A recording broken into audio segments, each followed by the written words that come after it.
Welcome back to the Brahmin Word, and we are continuing on with the life of Daniel, but also concluding Daniel in the lion's den. So go back to Daniel chapter 6.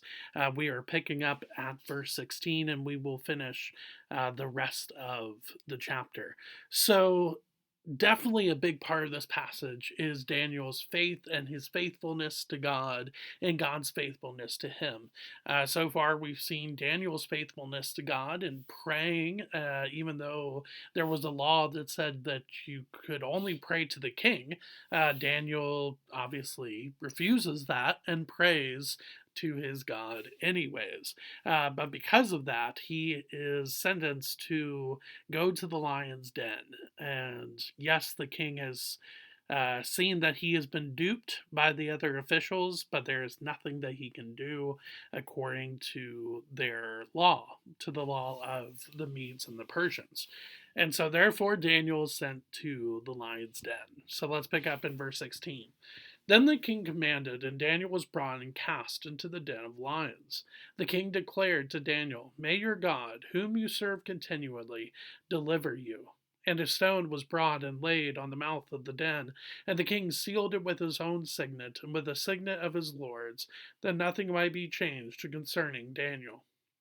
Then the king went to his palace and spent the night fasting. No diversions were brought to him, and sleep fled from him. So we first off see this description of the Lord based on the actions of Daniel at the end of verse 16, whom you serve continually. It reminds me a lot of how the officials see and are annoyed by the dedication to the Lord that Daniel shows in the first half of Daniel chapter 6. But here you see a very positive outlook. Darius knows of the faith that Daniel has. He knows of the value and the importance that Daniel puts on his spiritual walk, and he says that pretty just straightforward. And so he is still, though, he is in the den. And this den is probably more of a pit based on words that we will see in just a second. But it is sealed, and it is placed a signet of the king is placed on it, meaning that nobody's to touch this, or the same consequence would fall upon you.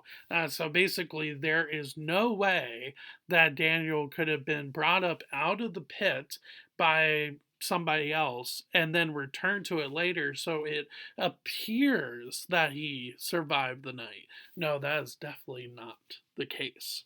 And so, with that being said, does Daniel survive? Well, of course. But let's see how that goes about. Verse 19. Then at break of day, the king arose and went in haste to the den of lions. As he came near to the den where Daniel was, he cried out in a tone of anguish. The king declared to Daniel, O Daniel, servant of the living God, has your God, whom you serve continually, been able to deliver you from the lions? Then Daniel said to the king, O king, live forever. And we'll get more to that response in just a second. But you see this repetition here of the phrase, whom you serve continually. And that is key because that is, to us as the reader, that is to show that this is a point that the author wants to make. He wants to show you that by Daniel serving God continually, everything that happens in this passage happens and rests upon this phrase. Now, granted, there's other things going on, there's other really cool stuff to see, but I think that is a big part of this passage because it's mentioned not just once, but twice. And so I think that is really, really important to see. And not just mentioned, but it's verbatim, it's by word.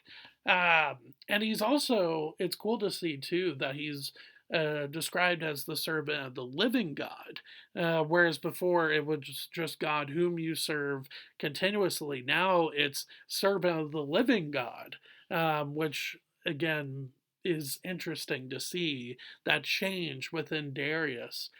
just because of the reputation that Daniel has. And so, for you and I as believers, this should encourage us to continue to live as believers, because who knows who could be watching your character? Who knows what could be. Who knows what your reputation could mean for somebody else.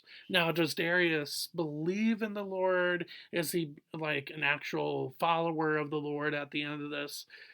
Probably not, but he has definitely changed his mind about who this Lord is, and he becomes very much well known within this new Medes and Persian Empire. But we'll get to that in a second. So, the rest of Daniel's response, obviously, when he says, "O king, live forever," Darius must have gone, like, he must have been so surprised. Like, he wasn't expecting anything. He was hoping for something, but he definitely wasn't expecting for any response. And when he hears, "O king, live forever," he must have been like, what is happening? So I think that's really, really cool to see. Um, the rest of the response, though, pick up at verse 22. "My God sent his angel and shut the lions' mouths, and they have not harmed me, because I was found blameless before him, and also before you, O king, I have done no harm." Then the king was exceedingly glad, and commanded that Daniel be taken up out of the den. So Daniel was taken up out of the den, and no kind of harm was found on him, because he had trusted in his God. So, a couple things here. You see the description of how he is taken from the den of lions. It's taken up out of the den of lions.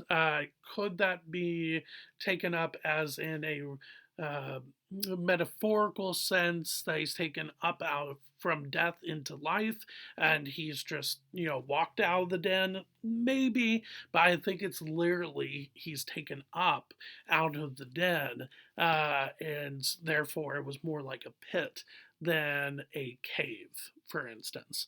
Um, the other thing, too, that I want to point out here is the word blameless. And I think for a lot of times when we think of the word blameless, especially in the Old Testament with the patriarchs and with other members, Enoch is another one that comes to mind. When we think of the word blameless, we misunderstand really what's going on here. When we see this word, we often think of the word perfect, but we know in the book of Romans that there is no one perfect outside of Christ. And so, therefore, what does this actually mean? Well, I think this context is great. It shows that he is without blame when it comes to this specific situation. Yes, Daniel is not perfect. Yes, Daniel sinned. Now, thankfully, we don't see that here. But yes, Daniel does sin. But when it comes to this specific situation, that yeah, he had no qualms to be fired, and so therefore these guys schemed against him. And yes, he did go against the rule, but it's because he followed after his God in spite of said rule, which was based off of deceit and treachery from the officials. And so I think that's why we see the word blameless here. It doesn't mean perfect, it just means without blame within this situation. Um, and so I think that's kind of what we see here in this moment. Now, the other big thing that I want to show here as well is there, I believe, is a miracle before the miracle of the lion's den. Look at verse 24. "And the king commanded, and those men who had maliciously accused Daniel were brought and cast into the den of lions, they, their children, and their wives. And before they reached the bottom of the den, the lions overpowered them and broke all their bones in pieces." When we think of Daniel in the lion's den, we often think of Daniel hanging out with the lions at the bottom of, in the lion's den, or in this case, in the bottom of the pit.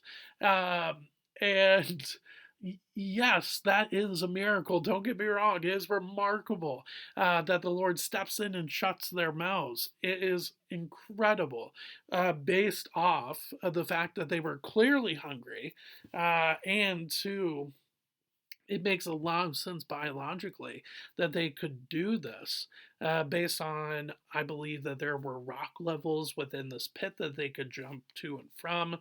The lions could. But the miracle of miracles is the fact that Daniel even made it to the bottom of the pit to begin with. Uh, these folks here, the officials, their children, their wives, they don't even get to the bottom of the pit before they are destroyed. But Daniel gets all the way to the bottom, and not only that, but then he has no sort of injury whatsoever, as we see in at the end of verse 23. He has no injury whatsoever. Even with the fall, there would have been bruising, there would have been a concussion, there would have been something, broken bones, maybe a fracture, who knows? But there would have been something, and yet there's nothing there, because the miracle of miracles happens not when the lions shut their mouths when he's at the bottom, but because the Lord shuts their mouths before he even gets to the bottom. And I think that is incredible to see. The other thing, too, that I want to bring up here is the casting of the children, the wives of the of the treacherous officials. Yes, it's horrible. Don't get me wrong. And it's very difficult to read. But it's interesting because the Lord is not the one that pushes them into the pit or throws them into the pit. It is King Darius. It is Darius himself that does this. It is the man that feels a sense of vengeance against these officials that have duped him, that have tried to kill one of his trusted advisors for no good reason, and so of course he wants vengeance on them. Now, yes, the Lord does allow this to show justice in a way, but it is the action of a very fallen, and as we'll see in a second, I believe, still a pagan man. And he makes a very violent choice because his ego is hurt, his pride is hurt, and so I think that is what we should take away from verse 24 when it comes to that very, very difficult section about the children and the wives being eaten as well. But with all of this, a big thing with this whole passage is that God is faithful not just during our trials and tribulations or after those things go to run their course, but it's before they even happen. But here we end with the aftermath of Daniel in the lion's den, which is God getting glory through, uh, obviously, this region of Babylon, but throughout the Medes and the Persian Empire. Verse 25. Then King Darius wrote to all the peoples, nations, and languages that dwell in all the earth: Peace be multiplied to you. I make a decree that in all my royal dominion people are to tremble and fear before the God of Daniel. For he is the living God, enduring forever. His kingdom shall never be destroyed, and his dominion shall be to the end. He delivers and rescues. He works signs and wonders in heaven and on earth. He who has saved Daniel from the power of the lions. Don't get me wrong, it's a beautiful, beautiful proclamation and a beautiful speech. Does it really mean that Darius is a believer in the Lord at this point? Maybe, but my guess is probably not within a very polytheistic culture and context, especially within the Medes and the Persian Empire. However, on its own, though, it is a wonderful and a beautiful proclamation about who the Lord is, how he endures forever, how he rescues and delivers those that are his children. And for you and I, as followers of Jesus, this still connects to us today because Jesus is Lord. And so, what a beautiful thing that we get to see at the end of Daniel in the lion's den. So, with that, we will start to see a little bit more prophecy within the life of Daniel, which I'm very, very excited about getting into. So, we will see a little bit more of that as we dive into Daniel chapter 7 next week. So, I will see you then, but thanks for spending a little bit of time here with me today with the Brahmin Word. Thanks.